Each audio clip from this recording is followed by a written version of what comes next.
Hello friend, स्वागत है आपका अपने YouTube channel Anil top study में। आज हम लोग बात करेंगे रेलवे एनटीपीसी भर्ती परीक्षा 2021 और all 21 RRB cut off and safe score के बारे में बात करने वाले हैं। और इससे पहले जो भी हमारे चैनल में नए हैं वो हमारे चैनल को सब्सक्राइब कर ले ताकि उसको इसी तरह का वीडियो हमेशा मिलते रहे। तो चलिए शुरू करते हैं आज का वीडियो। आज हम लोग जानेंगे कि आंसर के आने के बाद कैंडिडेट का ओपिनियन पोल कितना रहा, उसका कितने नंबर आ रहे हैं। तो चलिए हम लोग बात करते हैं। सबसे पहले हम लोग बात करेंगे कि इस बार का जो नंबर आ रहा है कैंडिडेट का वो कितना आ रहा है।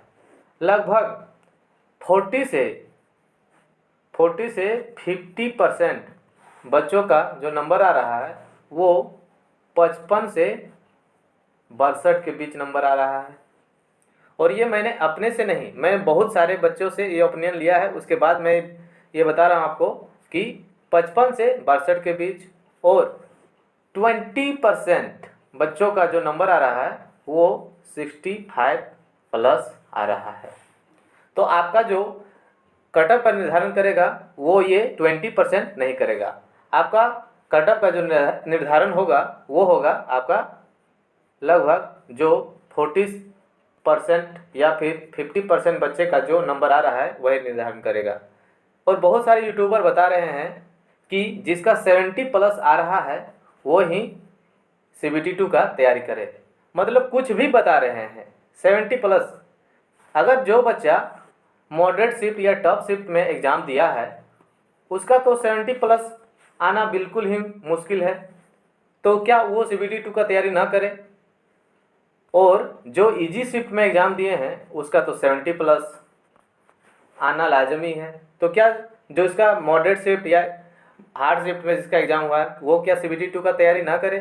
तो ऐसा बहुत सारे यूट्यूबर का ये बताना गलत है कि केवल 70 प्लस वाले ही इसका तैयारी करें। मतलब जो भी आ रहा है कि 70 प्लस आ रहा है फिर तभी उसका तैयारी करें, वरना नहीं करें। तो ऐसा बिल्कुल नहीं है। अगर आप मॉडरेट शिफ्ट में एग्ज़ाम दिए हैं तो आपका नंबर डेफिनेटली बढ़ेगा। और अभी सबसे बड़ी बात कि अभी नॉर्मलाइजेशन बाकी है। ये ऐसा फंडा है जो अच्छों को गिरा दिया है। ये इसका सबसे बड़ा उदाहरण है कि 2018 का ग्रुप डी जिसका 59 आ रहा था उसका डायरेक्ट 85 हो गया, और जिसका 72 आ रहा था उसका 69 हो गया, या फिर 72 का 72 में ही उसका रह गया। तो ये बहुत आश्चर्यजनक वाली बात है कि टीचर बता रहे हैं कि 70 प्लस या 65 प्लस आ रहे हैं तभी आप उसका तैयारी करें। ये बिल्कुल सही नहीं है, क्योंकि आप बच्चे को निराश नहीं कर सकते हैं। क्योंकि जो मॉडरेट शिफ्ट में एग्ज़ाम दिए हैं उसको ये पता होना चाहिए कि उसका जो उसने 100% दिया फिर भी उसका 60, किसी का 55, किसी का 50 आ रहा है, तो वो भी CBT2 का तैयारी ज़रूर करें। तो हम लोग देखते हैं। तो आप लोग हतोत्साहित नहीं है होइए कि आप लोग का CBT2 का तैयारी ज़रूर कीजिए 50 प्लस जिसका आ रहा है। तो आइए हम लोग देखते हैं कि इस बार का CBT2 का एक्सपेक्टेड मैंने 4 भागों में बांटा है 21 जोन को। तो 21 जोनों में मैं बताऊंगा कि इसका एक्सपेक्टेड सेफ स्कोर कितना रह सकता है और इसका एक्सपेक्टेड कट ऑफ कितना जा सकता है। तो आइए हम लोग बात करते हैं। सबसे पहले बात करेंगे आरआरबी का जो सेफ जोन माना जा रहा है। वैसे तो हम किसी को सेफ या मॉडरेट नहीं मान सकते हैं। तो चलिए हम लोग जो इस बार के लिहाजे से सेफ स्कोर माना जा रहा है, तो गुवाहाटी का सेफ स्कोर अगर जनरल में है और अगर आपका 50 से 55 नंबर रॉ मार्क्स आ रहे हैं तो आप इस जोन में अपने आप को बिल्कुल सेफ मान सकते हैं। और ऐसा नहीं कि जो इजी शिफ्ट में एग्ज़ाम दिए हैं उसके लिए सेफ स्कोर नहीं हो सकता है, क्योंकि इजी शिफ्ट वाले का 65, 70 वैसे ही आ रहे हैं जिसका मॉडरेट टू टफ है। क्योंकि जिसका नंबर अब 55 आएगा और उसका नंबर अगर नहीं बढ़ेगा तो वो बोलेंगे कि सर मेरा तो नंबर नहीं बढ़ा, मेरा नहीं हुआ। तो ऐसा आप नहीं बोल सकते हैं। जिसका इजी टू मॉडरेट या मॉडरेट टू टफ या मॉडरेट शिफ्ट में एग्ज़ाम हुआ है उसी के लिए ये रो स्कोर बिल्कुल है। और जिसका इजी शिफ्ट है उसको तो आपका जितना नॉर्मलाइज मार्क्स है उसके आसपास ही रहना होगा। तो आइए देखते हैं ओबीसी का अगर 49 से अगर 53 तक आपके आ रहे हैं तो आप इसमें सेफ मान सकते हो।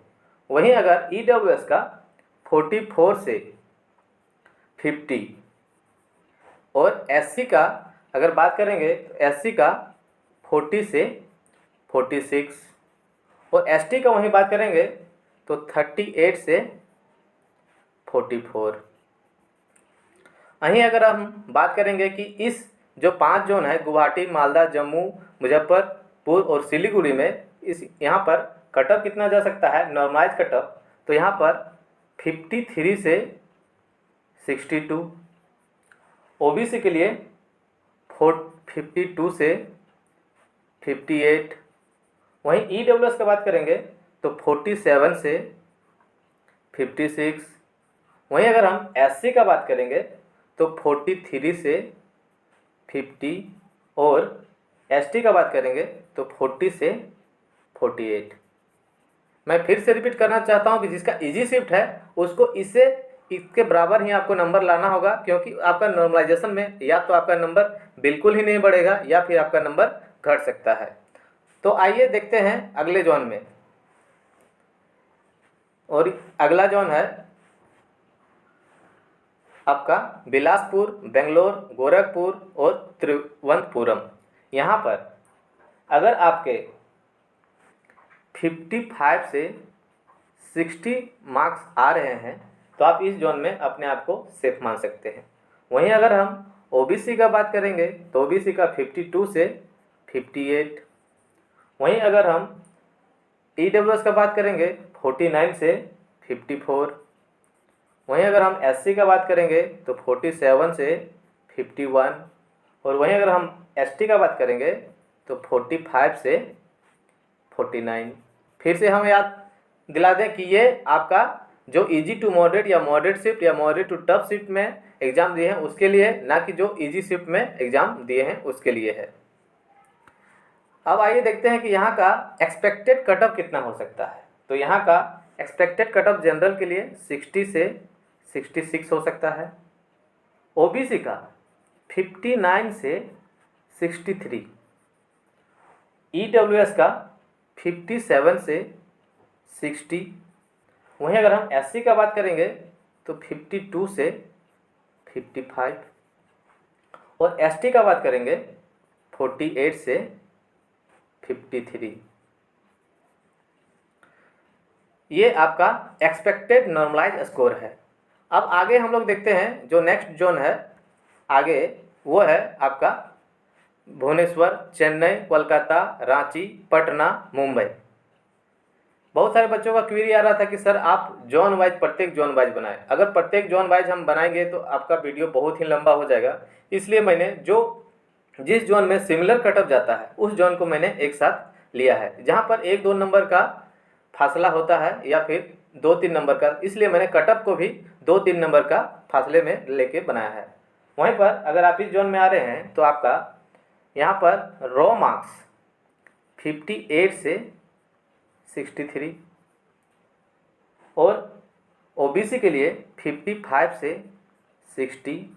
वहीं अगर हम EWS का बात करेंगे तो 52 से 56, SC का बात करेंगे तो 48 से 54 और अगर हम ST का बात करेंगे तो 45 से 50। अगर यहीं पर अगर हम एक्सपेक्टेड कटअप का बात करेंगे कि यहाँ का एक्सपेक्टेड कटअप कितना जा सकता है, तो एक्सपेक्टेड कटअप आपका जनरल का 64 से 70 और वहीं अगर OBC का बात करेंगे तो 61 से 67। अगर EWS का बात करेंगे तो EWS का 58 से 64 और SC का बात करेंगे तो 53 से 57 और वहीं अगर हम ST का बात करेंगे तो 51 से 54। ये आपका नॉर्मलाइज स्कोर रह सकता है और ये बिल्कुल इसी के बीच में रहेगा, इससे अधिक नहीं जाएगा, इससे कम हो सकता है। और एक बात बता दें कि जो इजी शिफ्ट में एग्ज़ाम दिए हैं उसको तो इतना ही नंबर आपका आना ही है। जैसे कि किसी का 75 आ गया, ऐसा हम मानते हैं कि पढ़ने वाले होते हैं, लेकिन 1 से 2% ऐसे होते हैं जिसके टफ शिफ्ट में 70+ आता हो। तो ये आपका नॉर्मलाइज स्कोर है। आगे देखते हैं हम नेक्स्ट जो है वो है भोपाल, और ये भोपाल, चंडीगढ़, अजमेर, अहमदाबाद, इलाहाबाद, सिकंदराबाद, ये सभी को इस बार सबसे टफ या हार्ड जोन माना जा रहा है। लेकिन कुछ भी हो सकता है क्योंकि नॉर्मलाइजेशन है और कहीं का कट ऑफ कुछ भी हो सकता है। तो फिर भी जिस प्रकार कैंडिडेट यहाँ पर अपीयर हुए हैं उसके अनुसार अगर यहाँ पर कट ऑफ इस बार थोड़ा सा हाई ही रहेगा, लेकिन उतना भी हाई नहीं रहेगा जितना हम लोग अनुमान लगा रहे थे कि 1 करोड़ से अधिक फॉर्म गिरे हैं तो कैंडिडेट भी, लेकिन कोरोना काल होने के कारण यहाँ पर बहुत कम कैंडिडेट ने एग्ज़ाम दिया है, लगभग 48 से 55%। तो यहाँ पर देखते हैं कि यहाँ पर अगर आपका जनरल में 60 से 65 मार्क्स आ रहे हैं तो आप यहाँ पर अपने आप को सेफ मान सकते हैं, ये आपका रॉ मार्क्स है। वहीं अगर ओबीसी में अगर आपका 58 से 63 मार्क्स बन रहे हैं तो आप अपने आप को यहाँ पर सेफ मान सकते हैं। वहीं अगर हम ईडब्ल्यूएस का बात करेंगे तो 56 से 60, और वहीं एससी का बात करेंगे तो एससी का 50 से 55 और एसटी का 45 से 52। वहीं अगर हम यहाँ का नॉर्मलाइज स्कोर यहाँ का जो कट ऑफ हो सकता है जनरल के लिए 68 से 74 तक रह सकता है। वहीं अगर ओबीसी का बात करेंगे तो 65 से 70। वहीं अगर हम ईडब्ल्यूएस का बात करेंगे तो 63 से 69, और एससी का बात करेंगे तो 57 से 64, और एसटी का बात करेंगे 54 से 62। ये आपका इस बोर्ड में इतना कट ऑफ रह सकता है, इससे अधिक नहीं रहेगा, जहाँ तक इससे कम रहने का अनुमान है। फिर भी हम लोग अधिकतर को लेके मैक्सिमम को लेके चलना चाहिए, और जिसका इजी शिफ्ट है उसका यहाँ पर तो 70+ रहना अनिवार्य है। तो ये आपका आंसर की आने के बाद का कट ऑफ है।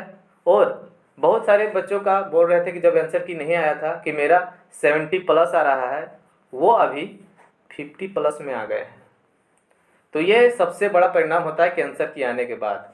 और जो भी बच्चे अभी 75+ होके बहुत खुश हो रहे हैं और किसी बच्चे का 56 या 60 आ रहा है, वो नॉर्मलाइजेशन होने के बाद 75 में रह जाएगा और 60 वाले 80 तक पहुंच सकते हैं। ये मेरा एक्सपीरियंस कहता है, क्योंकि पिछला जो एनटीपीसी एग्ज़ाम हुआ था जिसका 65 था वो 85 पहुंच गया था। तो नॉर्मलाइजेशन होना है और 130+ शिफ्ट में एग्ज़ाम हुए हैं।